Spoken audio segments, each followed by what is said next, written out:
বন্ধুরা, বর্তমান সময়ে আপনাদের কম্পিউটারে এই সমস্যাটা হচ্ছে যে আপনাদের ইন্টারনেট কানেকশন দেওয়ার পরে আপনাদের this site can't be reach অথবা your connection is not private, এই ধরনের বিভিন্ন সমস্যার সম্মুখীন কিন্তু আপনারা প্রতিনিয়ত হচ্ছেন। সো এই নিয়ে কিন্তু আমাদের চ্যানেলে এর আগেও একটা কন্টেন্ট আপলোড করেছিলাম, যেখানে আপনারা অনেকেই কমেন্ট করেছেন যে অনেকের কাজ হয়েছে, আবার অনেকেই বলছেন যে কাজ হয়নি। সো আমরা এই সমস্যাটিকে 3টা স্টেপে সমাধান করার চেষ্টা করব।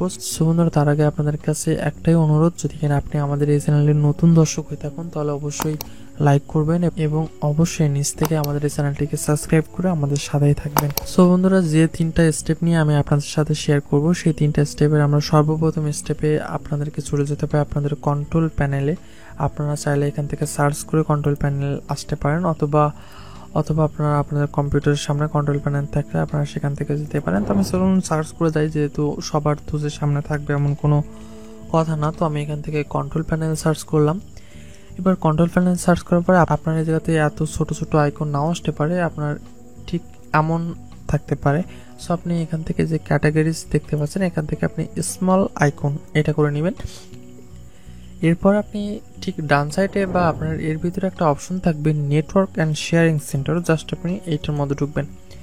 এরপর আপনাকে এই জায়গাতে একটা অপশন থাকবে সেন্স অ্যাডাপ্টার সেটিং, জাস্ট আপনি এখান থেকে ঢুকবেন। এরপরে আপনার এই জায়গাতে 2টা বা 3টা যে কয়টা আসুক না কেন, আপনার বর্তমানে যে ইন্টারনেট সংযোগ দেওয়া আছে আপনি সেই ইন্টারনেটের উপরে রাইট ক্লিক করবেন। এরপর আপনি এখান থেকে যাবেন প্রপার্টিস।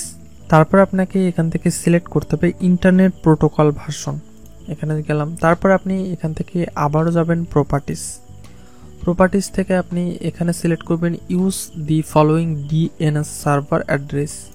তারপর আপনি এই জায়গাতে টাইপ করবেন 88888। তারপর আপনি আবারও লিখবেন 8844। এরপর আপনি এখান থেকে দেবেন ওকে। তারপর আপনি চাইলে এখান থেকে এটা কেটে দিবেন।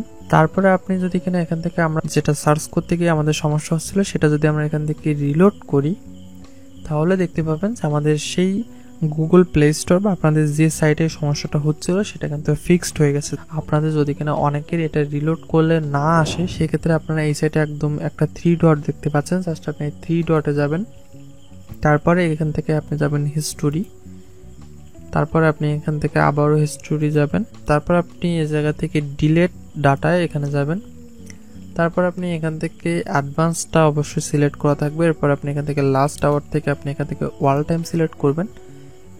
অল টাইম সিলেক্ট করে জাস্ট আপনি এখান থেকে ডিলেট ডাটা, এরপরে ডিলেট ডাটা করে এটাকে একদম কেটে দিবেন। কেটে দিয়ে জাস্ট আপনি আবার নতুন করে ঢুকবেন এবং আপনি যে লিঙ্কে ঢুকতে চাচ্ছেন দেখবেন সেটা ঢুকছে কিনা। যদি 2 নাম্বার টিপসও আপনার এটা কাজ না হয়, তাহলে আপনাকে 3য় নাম্বার কাজটা করতে হবে। সো 3য় নাম্বার কাজটা করতে গিয়ে আপনাদেরকে অবশ্যই কিছু কোড লিখতে হবে। সো ভয় পাওয়ার কিচ্ছু নেই, আমি এই কোডগুলো আপনাদেরকে স্ক্রিনেও দেখাবো এবং আমি নিজেও এটাকে টাইপ করব।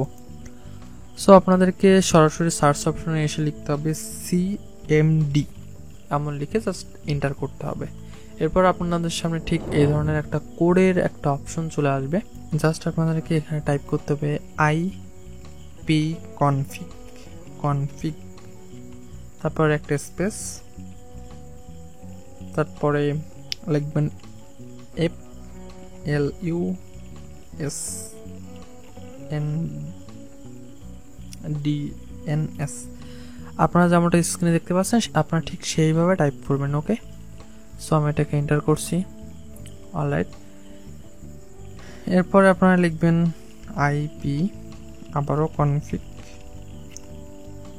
তারপরে রিলিজ, রিলিজ, তারপরে আবারও এন্টার। এরপর আপনারা আবারও লিখবেন আইপি কনফিগ,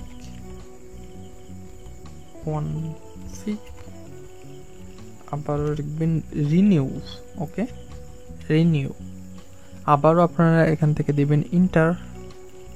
এরপর যেহেতু আমাদের সমস্যাটা নেই, তারপরও আমি জিনিসটা করছি, সো আমার অনেক ধরনের কোড আসতে পারে। সো আপনাদের এটা প্রপারলি কাজ করবে। ওকে, সো তারপরে আপনারা এখান থেকে লিখবেন NETSH। ওকে, এরপরে স্পেস দিবেন, তারপর লিখবেন WINSOCK, তারপরে রিসেট। ওকে, এমন লিখে এবার এন্টার করবেন। এন্টার করলে দেখতে পাবেন যে এটা আপনাদের প্রোগ্রামে কিন্তু রান হয়ে যাবে, এবং রান হয়ে যাওয়ার পরে আপনারা এটাকে কাটবেন। কেটে আপনারা আপনাদের কম্পিউটারটা একবার রিস্টার্ট দিবেন। রিস্টার্ট বলতে আপনারা এখানে উইন্ডোজে যাবেন, উইন্ডোজ গিয়ে আপনারা এখানে পাওয়ারে যাবেন, তারপর আপনারা এখানে দেখতে পাচ্ছেন রিস্টার্ট, জাস্ট আপনারা রিস্টার্ট করবেন, অথবা চাইলে অফ করে আবার অন করতে পারেন। এটা করে আপনি এই 3টে স্টেপ ফলো করলে দেখবেন আপনার সমস্যাটা একদম সলভ হয়ে যাবে। যদি সলভ না হয় এবং আপনি যদি কিনা ফায়ারফক্স ইউজ করে থাকেন, তাহলে অনেক ক্ষেত্রে ফায়ারফক্সে কিছু ডাটা থাকার কারণে এই সমস্যাটা হয়।